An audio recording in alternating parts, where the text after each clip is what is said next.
President William Ruto has maintained that no foreigner will illegally acquire a Kenyan national identity card, even as he defended his decision to abolish the controversial vetting process for ID applicants in the northern Kenya region. The president spoke during this year's Madaraka Day celebrations in Wajir, where local leaders and residents hailed the move as a major step towards inclusion, with some promising to rally support for his re-election bid in 2027.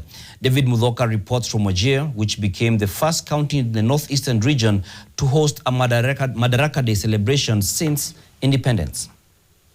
Madaraka 2026. After decades of struggling to acquire national documents such as identity cards, many residents of northeastern Kenya, including Wajir County, got a reprieve in February 2025 when President William Ruto controversially abolished the extra vetting process required before issuance of IDs.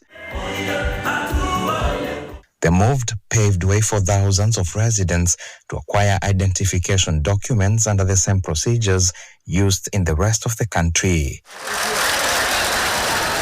More than a year later, the head of state used this year's Madaraka Day celebrations in Wajir to defend the decision, dismissing fears that non-Kenyans could exploit the reforms to illegally obtain Kenyan identity documents. In February 2025, right here at Orahes grounds in Wajir town, I signed the presidential declaration on registration and issuance of IDs and birth certificates in northern Kenya and other counties. It was not an invitation for foreigners to acquire Kenyan documents illegally. Kenyan identity cards will only be issued to legitimate citizens of this republic. We did not abolish verification of citizenship. We abolished discrimination. His remarks were welcomed by leaders from the region who described the reforms as long overdue and a significant step towards equal treatment for all Kenyan citizens. Mr. President, you have not only brought dignity to all the people of Kenya, but also you have put our inclusivity agenda forward.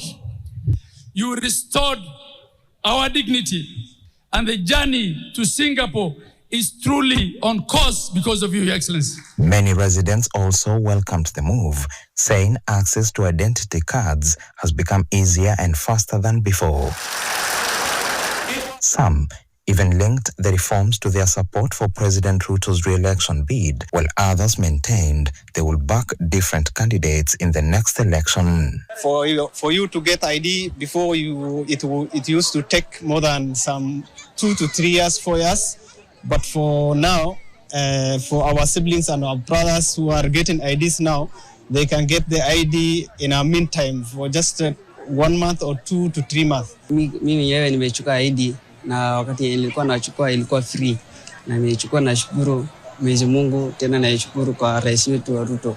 It's a right, it's a constitutional right, so that at least people can choose their leaders. Mimi niko na kitambulisho 2021, kura yangu nitapatia Kalonzo. The statement by the president today is yet another indication that the government is not backing down on the scrapping off of the rigorous vetting during issuance of IDs to residents of this region, even as the opposition continues to insist that such a move endangers the safety of Kenyans in the long term. David Mudhoka, NTV, Wajir County.